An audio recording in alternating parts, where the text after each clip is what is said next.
যেটাকে এখন এক্স বলা হয়, এই অ্যাকাউন্ট হ্যাক করে অত্যন্ত বাজে অরুচিকর কুরুচিপূর্ণ মাদেরকে নিয়ে একটা বক্তব্য দিয়ে দিছে আমারটা হ্যাক করে।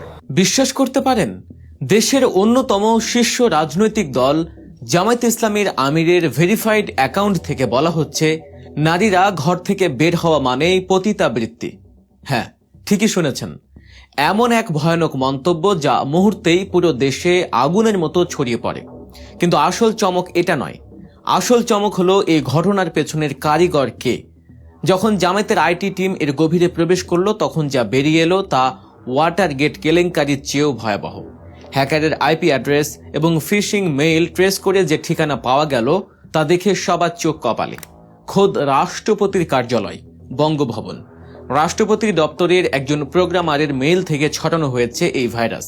এটি কি নিছক হ্যাক, নাকি আসন্ন নির্বাচনের আগে এক গভীর রাজনৈতিক ষড়যন্ত্রের নীলনকশা? আর কেনই বা জামায়াত এই ঘটনার পর 12 ঘন্টা চুপ করে থাকলো?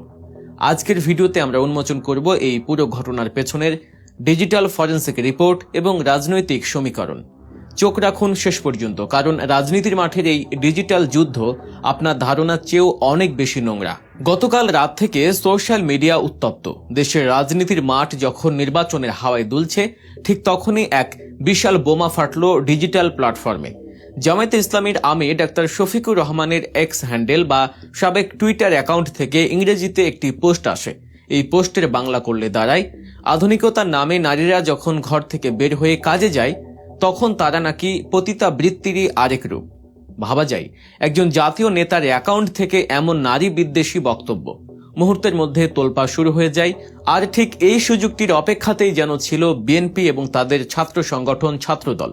পোস্ট আসার সাথে সাথেই যেন আগে থেকে রেডি করা স্ক্রিপ্ট অনুযায়ী তারা মাঠে নেমে পড়ল। সারা দেশে শুরু হয়ে গেল কর্মসূচি। দাবি উঠল ডাক্তার শফিক নারী বিদ্বেষী, তাকে বয়কট করতে হবে, ক্ষমা চাইতে হবে। কিন্তু এখানে একটা বিশাল প্রশ্ন থেকে যায়, চোরের 10 দিন আর গৃহস্থের 1 দিন। আজ সেই একদিন অপবাদ দিয়ে পার পাওয়া গেল না।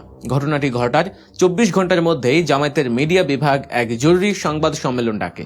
সেখানে কোনো গদবাঁধা রাজনৈতিক ভাষণ দেয়া হয়নি, সেখানে দেয়া হয়েছে সলিড টেকনিক্যাল প্রমাণ।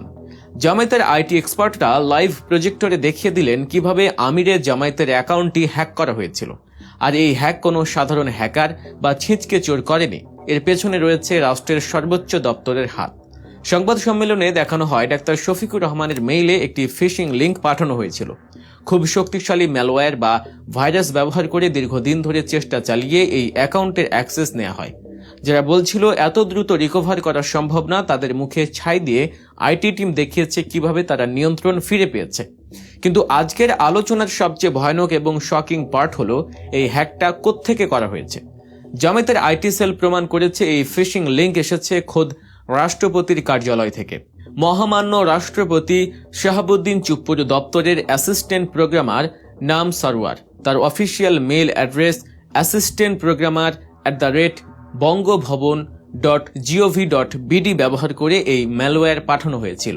শুধু মেইল নয়, হ্যাকাররা নতুন ডিভাইসে লগ ইন করার সময় যে আইপি অ্যাড্রেস ব্যবহার করেছিল, জামায়াতের পিআর টিম সেটাও ট্রেস করে ফেলেছে। অর্থাৎ এটা কোনো বিচ্ছিন্ন ঘটনা নয়, এটা পরিষ্কারভাবেই একটি রাষ্ট্রীয় ষড়যন্ত্র। রাষ্ট্রের সর্বোচ্চ মহলের ইন্ধন ছাড়া রাষ্ট্রপতির দফতরের মেইল ব্যবহার করে এমন জঘন্য সাইবার ক্রাইম করা অসম্ভব। দর্শক, আপনারা যারা এখনো আমাদের চ্যানেল গল্প নিউজ সাবস্ক্রাইব করেননি, তারা এখনই সাবস্ক্রাইব করে বেল আইকনটি চেপে দিন।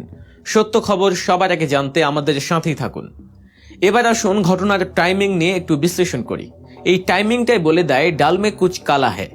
গতকাল যে স্ক্রিনশটটি ভাইরাল হয়েছে সেটি খুব ভালো করে খেয়াল করুন। সেখানে দেখা যাচ্ছে পোস্ট দেওয়ার সময়কাল মাত্র 1 মিনিট। এর মানে কি? এর মানে হলো হ্যাকার গ্রুপ এই পোস্টটি দিয়েছিল শুধুমাত্র একটা স্ক্রিনশট নেওয়ার জন্য। পোস্ট করেই সাথে সাথে স্ক্রিনশট নেওয়া হয়েছে এবং এরপর ডিলিট বা লগ আউট করা হয়েছে। তারা ভেবেছিল ডিজিটাল ফুটপ্রিন্ট মুছে ফেলবে, কিন্তু প্রযুক্তির এই যুগে ডিজিটাল পায়ের ছাপ মুছে ফেলা এত সহজ নয়। 1 মিনিটের মধ্যে পোস্ট দেয়া, স্ক্রিনশট তোলা, সেটি ভাইরাল করা এবং সাথে সাথে ছাত্র দলের প্রতিবাদ কর্মসূচি, সবকিছুই যেন একই সুতোয় গাঁথা। মনে হচ্ছে একবারে তারেক রহমানের নির্দেশনায় একটি সাজানো নাটকের মঞ্চায়ন হলো। কিন্তু প্রশ্ন হলো, কেন এই কাজ করলো তারা? উত্তরটা খুব সোজা। মাঠে রাজনীতিতে, আন্তর্জাতিক সম্পর্কে এবং পাবলিক সেন্টিমেন্টে কোনো জায়গাতেই বিএনপি বা বিরোধীরা এখন সুবিধা করতে পারছে না। কুমিল্লা থেকে সাতক্ষীরা, খাগড়াছড়ি থেকে নোয়াখালী, সবখানেই জামায়াতের জনসমাবেশে মানুষের ঢল। এই জোয়ার দেখে ভীত হয়েই তারা বেছে নিয়েছে অনলাইন স্যাবোটাজের পথ। তারা ডাক্তার শফিককে নারী বিদ্বেষী সাজাতে চাইল, অথচ ইতিহাস কি বলে? এই তো সেই অমানুষরা যারা অতীতে আমাদের মায়েদের হিজাব টেনে খুলেছে, যারা পেটে লাথি মেরেছে, যারা লগি বৈঠা দিয়ে মানুষকে পিটিয়ে মেরেছে, তারাই এখন সাধু সাজার চেষ্টা করছে। কিন্তু প্রযুক্তির কাছে তাদের মিথ্যাচার আজ উলঙ্গ হয়ে পড়েছে। তবে এখানে জামায়াতের জন্যও অনেক বড় শিক্ষার বিষয় আছে। যুদ্ধক্ষেত্রে শত্রু তলোয়ারের চেয়ে কলম বা কিবোর্ড অনেক বেশি ধারালো। গতকাল রাতে যা ঘটল তাতে জামায়াতের দুটি জিনিস প্রকাশ পেয়েছে। এক, তাদের আইটি টিমের দক্ষতা, যা প্রশংসার দাবি রাখে, কিন্তু অন্যটি তাদের পলিটিক্যাল উইংয়ের চরম অদূরদর্শিতা বা মিডিয়া সেন্সের অভাব। হ্যাকিং হওয়ার পরপরই জামায়াতের উচিত ছিল এটাকে জাতীয় রাজনীতিতে মেজর ইস্যু করা, কিন্তু তারা কি করলো? টুইটারে একটি দায়সারা পোস্ট দিয়ে বলল হ্যাক হয়েছে, ব্যাস দায়িত্ব শেষ। সারা রাত তাদের টিম ঘুমালো। তারা বুঝতেই পারেনি ততক্ষণে প্রতিপক্ষ তাদের নেতার চরিত্র হরণ করে ফেলেছে। ফেসবুকে জনমত ততক্ষণে বহুলাংশে বিপক্ষে চলে গেছে। এই দেরিতে টনক নড়া স্বভাবটা রাজনীতির জন্য সুইসাইডাল বা আত্মঘাতী। এই পরিস্থিতি আমাদের মিশরের প্রেসিডেন্ট মোহাম্মদ মুরসির কথা মনে করিয়ে দেয়। মিডিয়া কুর মাধ্যমে প্রচার করা হয়েছিল মুরসি তার ছেলেকে লাখ লাখ ডলার বেতনে চাকরি দিয়েছেন, স্বজনপ্রীতি করেছেন। মিশরের জনগণ সেটা বিশ্বাস করে রাস্তায় নেমেছিল। অথচ সত্য কি ছিল? পরে জানা যায় ওই চাকরি ছিল সম্পূর্ণ অবৈতনিক বা আনপেইড। এমনকি প্রেসিডেন্ট হিসেবে মুরসি নিজের যে বেতন পেতেন সেটাও তিনি কখনো নেননি। আজও প্রেসিডেন্টের ব্যাংক অ্যাকাউন্টে সেটা জমা আছে। কিন্তু মুরসি কি এই সত্য তথ্যগুলো জনগণের কাছে সময় মতো পৌঁছাতে পেরেছিলেন? না, পারেননি।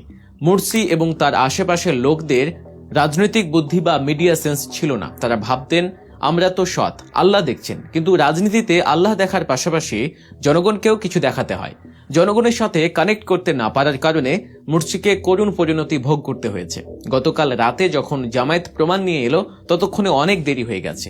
মানুষের ব্রেইনে ওই ভুয়া স্ক্রিনশট গেঁথে গেছে। রাজনীতি হলো পারসেপশন গেম। সত্য কি সেটা বড় কথা নয়, মানুষ কি বিশ্বাস করে, কি করছে সেটাই বড় কথা। মিডিয়া এবং সেকুলার গোষ্ঠী পরিকল্পিতভাবে জামায়াতকে নারী বিদ্বেষী ট্যাগ দিয়েছে, কারণ তারা জানে এবারের ভোটে নারীরা বিপ্লব ঘটাবে। আর জামায়াত সেই অপবাদ খণ্ডন করতে সময় নিল 12 ঘন্টা। এই 12 ঘন্টায় যথেষ্ট ছিল তাদের ইমেজ ধ্বংস করার জন্য। মিডিয়ার পক্ষপাতিত্ব এখানে লক্ষণীয়। যখন ভুয়া পোস্টটা এলো তখন সব মিডিয়া ব্রেকিং নিউজ দিল, আর যখন জামায়াত প্রমাণ করলো এটা হ্যাকিং এবং রাষ্ট্রপতির অফিস জড়িত তখন মিডিয়া অনেকটা চুপ। সেই হাইপ আর নেই। জামায়াতকে বুঝতে হবে এই মেইন স্ট্রিম মিডিয়া তাদের বন্ধু নয়। তাদের নিজস্ব মিডিয়া সেল এবং অল্টারনেটিভ প্ল্যাটফর্ম যদি শক্তিশালী না হয় তবে তারা বারবার এমন মিডিয়া ট্রায়ালের শিকার হবে। ক্ষমতায় যাওয়ার আগেই জামায়াতের উচিত এই দুর্বলতা বা উইকনেসগুলোতে নজর দেয়া। ভোটে জিতে ক্ষমতায় আসাটা তাদের জন্য কঠিন নয়, কিন্তু ক্ষমতায় থাকার পর আসল যুদ্ধ শুরু হবে। সে যুদ্ধের নাম প্রোপাগান্ডা ওয়্যার। বিএনপি, আওয়ামী লীগ এবং বিদেশি শক্তিগুলো তখন প্রতিদিন হাজারটা গুজব ছড়াবে, মুরসির মতো পরিস্থিতি তৈরি করবে। যদি সঠিকভাবে এই প্রোপাগান্ডা সামলানো না যায় তবে গদি টেকানোই হয়ে যাবে মুশকিল। জনগণকে বিভ্রান্ত করে রাস্তায় নামানো হবে। জামায়াতের এখন দরকার র্যাপিড অ্যাকশন মিডিয়া সেল, যারা গুজব ওঠার 10 মিনিটের মধ্যেই কাউন্টার দেবে। টুইটারে একটা পোস্ট দিয়ে দায় সারলে চলবে না, সরাসরি অ্যাকশনে যেতে হবে। গতকাল রাতের ঘটনা জামায়াতের জন্য একটি উইক আপ কল বা সতর্কবার্তা। এখান থেকে তাদের 3টি বড় সিদ্ধান্ত নিতে হবে। 1, রাষ্ট্রপতি দপ্তর জড়িত থাকার বিষয়টি নিয়ে এখনই বড় আন্দোলন বা আইনি ব্যবস্থা নিতে হবে। তদন্ত করে সেই প্রোগ্রামারের বহিষ্কার নিশ্চিত করতে হবে। এটাকে হালকাভাবে নেয়ার কোনো সুযোগ নেই। মিডিয়া টিমের খোল নলচে পাল্টাতে হবে। রিঅ্যাক্টিভ না হয়ে প্রোঅ্যাক্টিভ হতে হবে। ঘটনা ঘটার পর সাফাই গাওয়া নয়, বরং ঘটনা যেন না ঘটে বা ঘটার সাথে সাথে যেন প্রতিহত করা যায় সেই ব্যবস্থা করতে হবে। 3, জামায়াতের সামনে এখন 2টি মডেল। 1, মুরসি মডেল, যারা সৎ কিন্তু বোকা, যারা প্রোপাগান্ডায় ভেসে যায়।